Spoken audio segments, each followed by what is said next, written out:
YouTube? It's your boy Exotic Man here with Danny Ramos. Danny Ramos. You have a YouTube channel as well, right? Yes, I'm Daniel San from Overgrind. All right, man. And what deck you were playing today? I played Goki in the ARG Circuit Series today. What place you came in?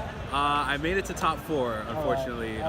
My top 4 match, I Gumblar'd the guy, rip cards out his hand, and he rips an Armageddon Knight for turn. And I was just like, that's a good card. That's a good card. So, all right, so let's get into your deck profile. Yeah, sure. Short and simple. All right. So it's pretty standard, just regular on-the-mill Goki. 3 Suprex, starter card. 2 Twist Cobra, 2 Headbat, 2 Octo, and then one of the big guys. At first, I only used to play like 1 Headbat, because I'm just like, I'll just search it via combo. But there was a lot of times where I was just opening this guy, and I'm just like, he's terrible if you open him. So I'm just like, I have to play the second one to be able to search it later on in the combo. These guys are great. I love when people cherries me or they like hand trap me to death, and I'm just like, okay, cool. Suprex, big guy beatdown, and you know, tack, can't do anything. All right, tack again for game. So yeah, that's all the Gokis that I ran. I was playing the level 3 version, well, if that's even what it's called. So I played 3 Jump Forward, 3 of the worst card in my deck, and 3 Neospatial Aqua Dolphin, the best card in my deck.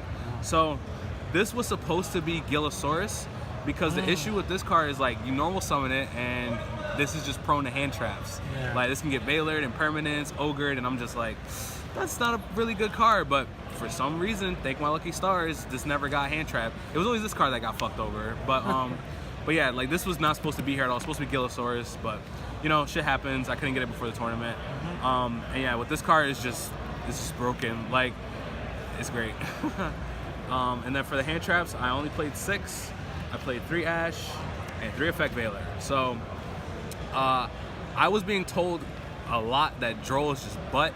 So I was just like, you know what? I'm gonna just listen to people, and I'm not gonna main deck Droll. It worked out pretty good. I played a lot of decks in the Circuit Series that Droll was just poop against, like ABC, Alter Guys, even Dino. You know, like Droll, if you can't kill those decks when after you Droll them, they'll just kill you back. So it's like you just wasted a card out your hand, so you just went -1. So I just wanted cards that could just like halt turns, but keep bodies on the board, so I could just punch for damage and just like keep going. And this also, like, these are just really good against like Goki. And then I also just didn't main deck Ogre either, even though Ogre was like pretty good for this tournament. Weird. And then of course the one Ibly.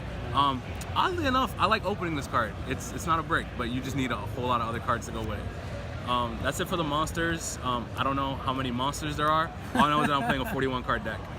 For spells, 3 Called by Grave, Aqua Dolphin 2.0, 3 Instant Fusion. This card is wild. For like extender cards, 2 Rematch. I played 1 for 1. Yeah. 1 for 1 was the 41st card in my deck, because a lot of times whenever like people would let the ISO search resolve, and when I go to like send the sword, they'll like Ash it or they'll Veiler it or, you know, Impermanence it. So I'm just like, damn, I can't continue. I can't continue because I can't summon the Octo from deck. So I'm just like, oh, this card summons the Octo from deck. So yeah, I wasn't really able to activate this card because there was never a situation where I needed to, but I always had it just for like reassurance. Of course, God Charge, Monster Reborn, Living Fossil. Before this tournament, I didn't have this card, and everyone was like looking at me like I'm an idiot because I didn't play this card. So I was just like, all right. And you know, this card's pretty cute. I like it. Rhoda, and then Divine Sword. And that's it for the spells, and that is it for the main deck. So like I said, 41 cards. I'll go to my extra first. For extra, played 1 ISOL. You don't need 2. I know a lot of people are just like, you need 2 because if the first one gets stopped, you make the second one next turn. In this format, there is no next turn. So this is it. You make the one. If it gets stopped, you're losing anyway. So yeah, just 1 ISOL. 1 Mermaid, 1 Linkuriboh, 1 Underclock, Cerberus, Phoenix, double Goblin. Oh my god. Shit was perfect. Double something. I'm gonna tell you, this right here was the most controversial thing at my locals. Because I was originally playing double Phoenix, because I kept telling everyone, when you're doing the combo, it does not matter if Ibly brings back Phoenix or Goblin. It doesn't matter at all. But oh, I'm a donkey, I'm a jackass. I just play the 2 just in case, bro. And I'm like, sure, I'll listen to y'all play the 2. Playing 2 of this is not relevant. I don't care what anyone says. And even like the 60 card Goki guy that I lost against, he plays double Phoenix. Like, it's not relevant. But you know, like I said, it's just for reinsurance because just in case they lock either or of the extra monster zones, the Goblin points left, right, so you're able to summon it to either side. I played, of course, one Trigate. This card that should have never been printed ever. This card is just bonkers. It's, oh my god, oh this card, it's nutty because it just extends everything, gets any Goki out of your deck that you didn't search already. Like, the card is just bananas. Played one Unicorn, obviously, one Firewall, one Borreload. I didn't main deck the Gumblar for this because in case I had to go second, I don't really like using Gumblar going second, and Borreload could just take another guy's Borreload in case that ever came up. But normally when I go first, game 2, I take this out and put in the Gumblar. Because whatever my opponent is side decking for me, like let's say it's evenly or just whatever, you know, Gumblar just rips that from their hand. So, you know, it's like those cards didn't even exist. And then for the last 2 cards, Invoker and Dragoness. Originally, I was playing Invoke Raijin. You have to play this. It's a level 3, it's a warrior. People who just play Raijin, it's like, you can get there, but this is just the more safe bet.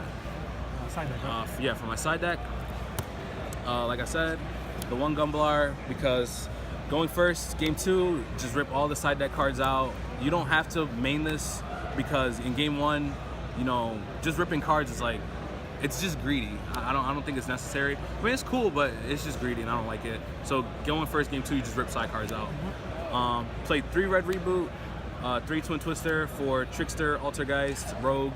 I was able to resolve this a lot against Paleo and Altergeist. This card is just rape. This card is just, I was never really able to use it. I only used it against Altergeist like once. Like I said, I side deck Drolls and I side deck Ogre. Droll, like I said, is kind of butt right now in the main deck because a lot of cards can still play through Droll. Like Goki could still extra link under Droll. The hand has to be very specific, but it's not impossible. And Ogre, you know, it's still pretty good, but against that what's that field spell called? It was like Magical Midfield Breaker. I didn't play that card. I was supposed to be playing it, but you know, a lot of my opponents were using that card. That card is real. This does nothing to their cards under that card. It's just wild. And then the last 3 cards I played were Exchange. So yeah, so right. Crazy. So this card, going first, game 2, my opponents are going to be siding Imp hand traps. So I'm just like, okay, I really don't want to deal with hand traps, so I'll just take your hand traps and use them on you. So, like I said, Exchange, you just, like I remember against ABC, the guy was playing like a really heavy hand trap variant, which was pretty clever considering like the format is very Goki heavy. So in game 3, I just had like the god hand because I like set 4, I had 1 card in my hand, I exchanged, he has cherries and gammas, so I just took the cherries. He ended up gamming one of my monsters, but of course I had Living Fossil, you know, it's like keep going and shit. But yeah, this is just like a really crazy ass card. Like, just being able to take cards from your opponent is just like wild. Like, instead of Aqua Dolphin just ripping them and you're not being able to use them, this just lets you use them. Any shout outs? Yes. A very, very special shout out to my friend Rob, aka Teddy. He let me borrow his Goki deck. Obviously, there was like, yeah, go Rob, because like. And how much you came out with this? I got 250 credit for getting top 4. Sorry, Rob, you didn't get any of that. Yeah, but like Rob, like thank you for letting me use your deck. Like I obviously I made some adjustments too. I had to pick up some cards to play it to my liking, but you know most of this shit is his. So you know, thank you, Rob, for that. And yeah, that's it. Well, yeah, thanks for having me. Anything you want to say? Hi. Yeah, hi. I make YouTube videos. Right, exactly. Woo, all right. Peace, love, and gaming. Yep.